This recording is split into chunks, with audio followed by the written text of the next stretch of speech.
और बड़ी खबर इस वक्त सामने आ रही है प्रयागराज से, जहां भूटान नरेश यहां पहुंचे हुए हैं और जिग्मे खेसर नामग्याल वांगचुक ने प्रयागराज में पवित्र संगम में डुबकी लगाई है और इस दौरान सीएम योगी आदित्यनाथ उनके साथ मौजूद रहे।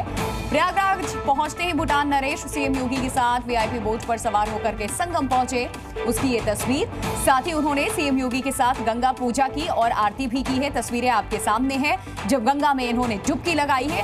दोनों ने संगम में डुबकी एक साथ लगाई, उसकी तस्वीर आपको दिखा रहे। संगम स्नान और पूजा के बाद भूटान नरेश अक्षय वट और हनुमान मंदिर में दर्शन पूजन भी करेंगे और इसके बाद बड़े हनुमान मंदिर के पास से स्थित डिजिटल महाकुंभ केंद्र भी जाएंगे दोनों। ये तस्वीरें इस वक्त आपके सामने हैं भूटान नरेश की और उत्तर प्रदेश के मुख्यमंत्री योगी आदित्यनाथ की आस्था के इस जन सैलाब के साक्षी बने भूटान नरेश। भूटान अहम क्यों है ये भी हम आपको बता रहे हैं। भारत और भूटान के रिश्तों की भी बात लगातार हम आपको दिखा रहे हैं। भूटान नरेश के भारत दौरे पर सबकी नजरें टिकी हुई हैं, क्यों ये भी आपको बता रहे हैं। महाकुंभ दौरा है, उसकी ये तस्वीर आपके सामने, जहां त्रिवेणी संगम पर उत्तर प्रदेश के मुख्यमंत्री योगी आदित्यनाथ भूटान नरेश के साथ आपको नजर आ रहे हैं। संगम में दोनों ने डुबकी लगाई है। भूटान नरेश जिग्मे खेसर नामग्याल वांगचुक ने प्रयागराज में पवित्र संगम में डुबकी लगाई। इस दौरान सीएम योगी आदित्यनाथ उनके साथ मौजूद आ रहे हैं।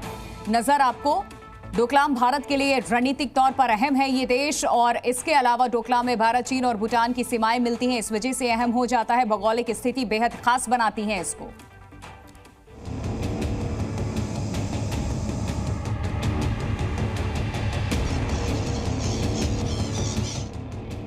महाकुंभ के पवित्र संगम से आई ये तस्वीरें हैं जिसने जिनपिंग की नींदें उड़ा दी हैं।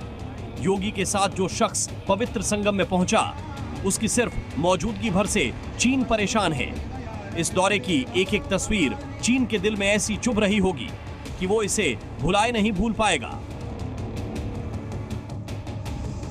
दरअसल आज भूटान नरेश जिग्मे खेसर नामग्याल वांगचुक प्रयागराज पहुंचे। इस दौरान खुद उनके साथ सीएम योगी आदित्यनाथ मौजूद थे। इससे पहले कल वो लखनऊ पहुंचे थे, जहां उनका स्वागत खुद सीएम योगी आदित्यनाथ ने किया था। और इसके बाद आज जब वो लखनऊ से प्रयागराज के लिए निकले, तब भी वो उनके साथ ही थे और एक ही फ्लाइट में सवार होकर प्रयागराज पहुंचे।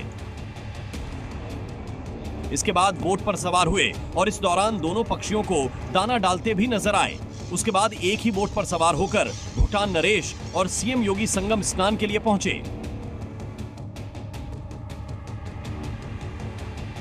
भूटान नरेश का भारत में ये अंदाजा देखकर सबसे ज्यादा चीन परेशान है और उसकी वजह क्या है ये भी आपको बताते हैं। दरअसल भूटान बॉर्डर के पास ही भारी संख्या में चीनी सेना तैनात है। यहां भूटान में मौजूद डोकलाम के हिस्से में चीन की बड़ी संख्या में मौजूदगी है और इसी हिस्से में चीन ने 22 गांव बसाए थे। भूटान की सीमाएं भारत के साथ साथ चीन से भी लगती हैं, इसलिए भूटान सामरिक दृष्टि से बेहद अहम जगह पर है। इसलिए चीन को मद्देनजर रखते हुए भूटान कूटनीतिक संतुलन में भारत के लिए बेहद मददगार देश है। यही वजह है कि भूटान की भारत से करीबी को चीन बर्दाश्त नहीं कर पाता और साजिश रचता है।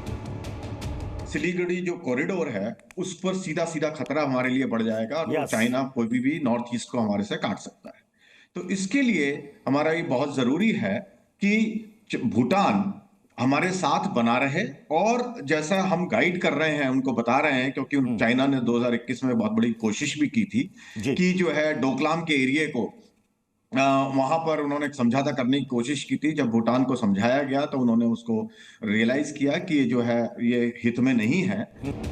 लंबे समय से चीन भूटान के साथ कूटनीतिक संबंध स्थापित करना चाह रहा है और भारत भूटान के रिश्तों में दूरी लाने की कोशिशों में है, लेकिन संगम नगरी से आई ये तस्वीरें उसके ऐसे हर मंसूबे पर पूरी तरह पानी फेर रही हैं। ब्यूरो रिपोर्ट, जी मीडिया।